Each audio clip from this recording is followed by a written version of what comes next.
e pandehura në disa raste edhe është takuar në Beograd të Serbisë. Ajo tha se ende është pjesë e OSBE-s. E akuzuara për spionazh në bian serbe Jelena Đukanović është paraqitur sot në gjykatën themelore në Prishtinë, ku ka nisur shqyrtimi fillestar i rastit ndaj saj. Đukanović nuk e pranoi fajësinë e gjykatë derisa avokati i saj, Predrag Miljenković, kërkoi që e dyshuara për spionazh të lirohet nga masa e paraburgimit dhe të vazhdojë me arrest shtëpiak. Kur e dyshuara Jelena Đukanović u pyet nga trupi gjykues nëse është e punësuar, ajo tha se ende është pjesë e OSBE-s. Prokurori i rastit Bekim Kodraliu e kundërshtoi këtë kërkesë, me çka tha se për shkak të peshës së veprës dhe rrezikshmërisë që e dyshuara të ikë, masa e paraburgimit është e nevojshme. Ndërkaq kryetari i trupit gjykues Rahman Beqiri tha se për këtë kërkesë do të vendoset pas përfundimit të seancës. Ajo dyshohet se ka vepruar në bashkëpunim për kryerjen e veprës penale spionazhi sipas nenit 124, paragrafi 3, lidhur me nenin 31 të kodit penal.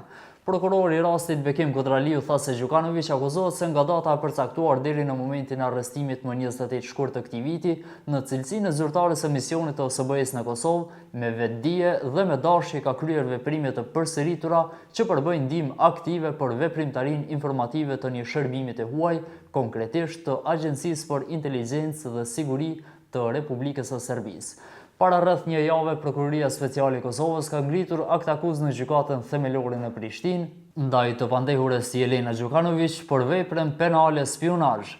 Sipas provave të siguruara gjatë hetimeve, informacionet e siguruara nga J.G janë transmetuar tek zyrtar të lartë të BIA serbe, përkatësisht R.G, përgjegjës i BIA-s për rajonin e Novi Pazarit në Serbi dhe zyrtari L.B, ku me këtë të fundit e pandehura në disa raste edhe është takuar në Beograd të Serbisë. Jelena Đukanović është arrestuar në fund të shkurtit 2025, ndërsa më 2 mars të këtij viti i është caktuar edhe një muaj paraburgim nga gjykata themelore në Prishtinë. Asaj është vazhduar masa e paraburgimit edhe për rreth 2 muaj të tjerë. Prokuroria thotë se e akuzuara kishte marrë udhëzime nga tani më i detyruari për spionazh Aleksandr Vlajić. Po ashtu thuhet se ka kontribuar në krijimin e një narrative miqësore ndaj institucioneve të sigurisë, shtetësisë dhe integritetit të Republikës së Kosovës.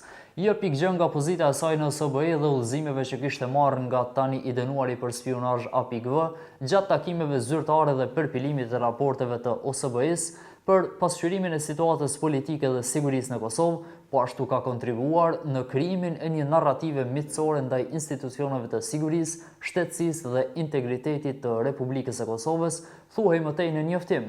Në kuadër të veprës së spionazhit, institucionet e Kosovës së fundmi kanë vënë prapa prangave persona të dyshim që mbi të gjithë dyshohet se informacionet i dërgonin në Serbi dhe po ashtu i bartnin nga Kosova vazhdimisht tek serbët dhe institucionet e rëndësishme në Beograd.